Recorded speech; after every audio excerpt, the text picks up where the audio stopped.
اعوذ باللہ من الشیطان اللعین الرجیم بسم اللہ الرحمن الرحیم الحمد للہ رب العالمین بارئ الخلائق اجمعین باعث الانبیاء والمرسلین والصلاة والسلام علی حبیبہ وخیرتہ حافظ سرہ ومبلغ رسالاتہ ابی القاسم محمد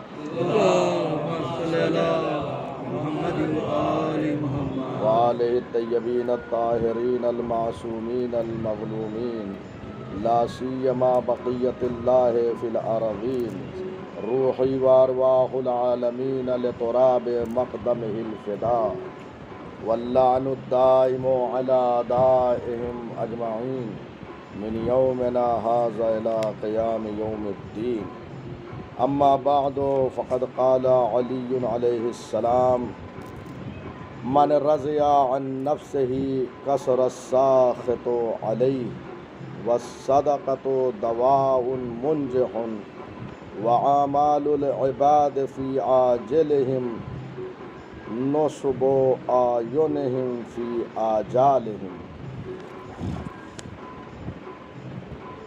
کلمات قصار سے آج ہمارا یہ 7واں کلمہ اور 7واں درس ہے۔ مولا کائنات اس حدیث مبارک میں 3 باتوں کی طرف متوجہ فرما رہے ہیں کہ جو اپنے کو پسند کرتا ہے، اپنے وجود اپنے نفس سے راضی ہوتا ہے، اس سے ناراض ہونے والے بہت زیادہ ہوتے ہیں۔ ایک انسان ہے جو صرف اپنے کو چاہتا ہے، اپنی ذات سے راضی ہے، اپنے کو پسند کرتا ہے، کسی اور کو پسند نہیں کرتا، تو ایسے شخص سے ناراض ہونے والے زیادہ ہو جاتے ہیں۔ وَالصَّدَقَةُ دَوَاءٌ مُنْجِحٌ، صدقہ جو ہے ایک فائدے مند دوا ہے۔ تیسری چیز وَأَعْمَالُ الْعِبَادِ، بندے جو یہاں پر اعمال انجام دیتے ہیں دنیا میں، آخرت میں وہ اعمال انہیں دکھا دیے جائیں گے۔ جو کچھ یہاں کیا ہے سب وہاں ہمیں دکھایا جائے گا۔ لہذا انسان کو اپنی ایک ایک حرکت پہ نظر ہونا چاہیے کہ ہم کیا کر رہے ہیں، کون سا عمل ہمارا بہتر ہے اور کون سا برا ہے، یہ ساری چیزوں کو دیکھتا رہے۔ یہ انسان جو اپنے آپ سے راضی ہوتا ہے وہ سمجھتا ہے کہ میرے ہی اندر سارے کمال موجود ہیں اور دوسرے میں کچھ نہیں ہے، اس لیے اپنے کو بہت چاہتا ہے کہ میں ہوں، کہتے نا میں ہی ہوں۔ وہ اپنے کو بہت زیادہ پسند کرتا ہے، حتیٰ کہ اس کے اندر اگر برائیاں ہیں تو دوسرے کی اچھائیوں پہ ترجیح دیتا ہے۔ وہ اپنی برائیوں کو دوسرے کی اچھائیوں سے بہتر سمجھتا ہے۔ تو اب ایسا شخص کیا چاہتا ہے کہ لوگ مجھے سلام کریں، لوگ میرا احترام کریں، اور جب میں کسی بزم میں جاؤں تو مجھے مین جگہ لا کے بٹھایا جائے۔ یہ سب اس کی خاصیت ہوتی ہے۔ ایسا انسان اپنے کو پسند کرتا، دوسرے کو نہیں۔ اسے عجب کہتے ہیں، خود پسندی، اپنے کو پسند کرنا۔ یہ عجب خود پسندی جو ہے، یہ اپنے سے راضی رہنا جو انسان اپنے کو چاہتا ہے، یہ راستہ تکبر کی طرف جاتا ہے۔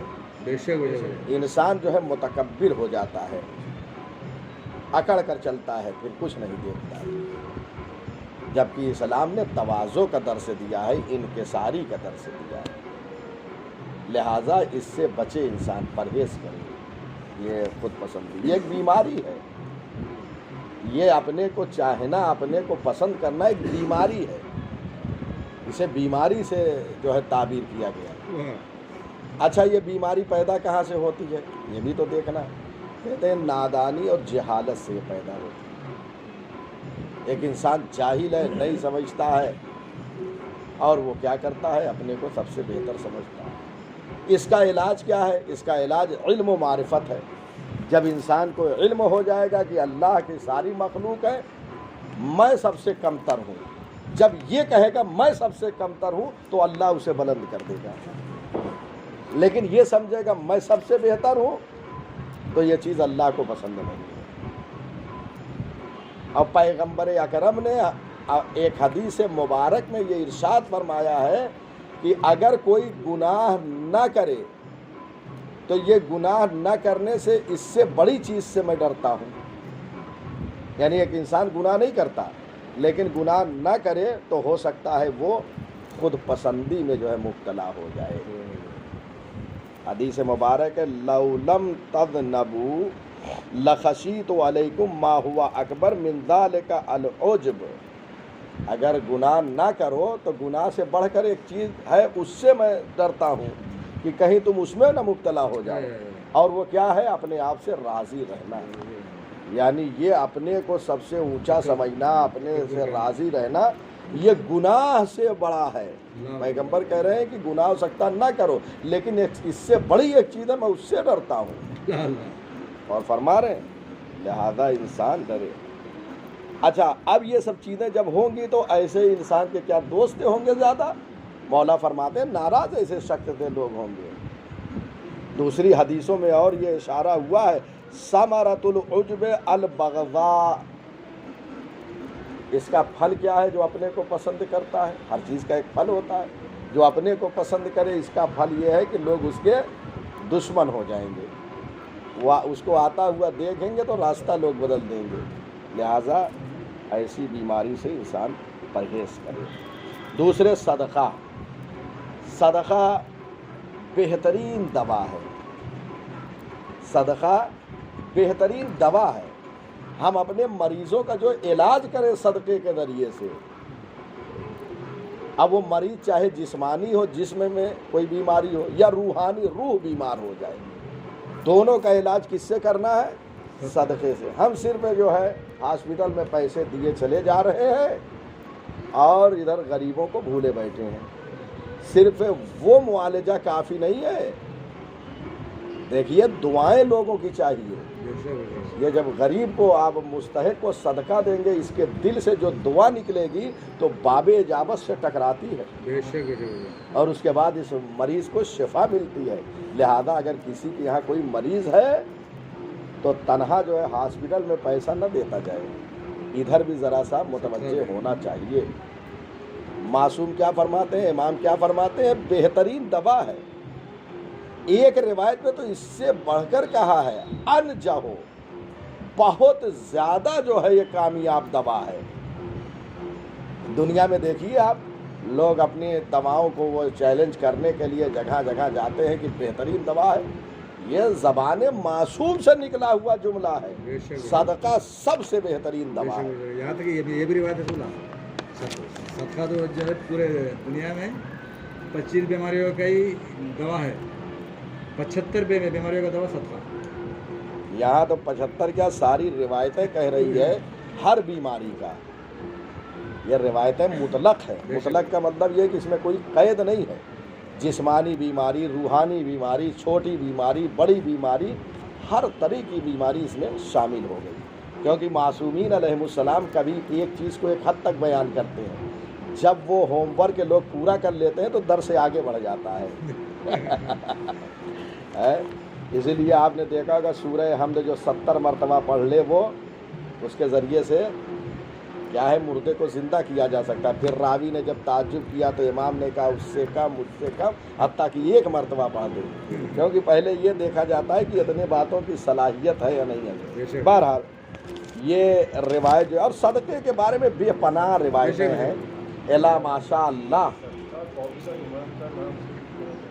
صدقہ دیکھیے، ایک تو عام طور پہ دیا جاتا ہے، صدقہ امام زمانہ کی سلامتی کے لیے بھی آپ دے سکتے ہیں کہ امام پردے غیب میں ہے۔ سلامتی کا مطلب یہ ہے کہ امام کو کوئی تکلیف نہ پہنچے، امام کو کوئی گزند نہ پہنچے، تو سلامتی امام زمانہ کا بھی آپ صدقہ دے سکتے ہیں، اور دینا چاہیے، کیونکہ امام سے اگر ہمیں عقیدت و محبت ہے تو صدقہ امام کے لیے بھی نکالنا چاہیے۔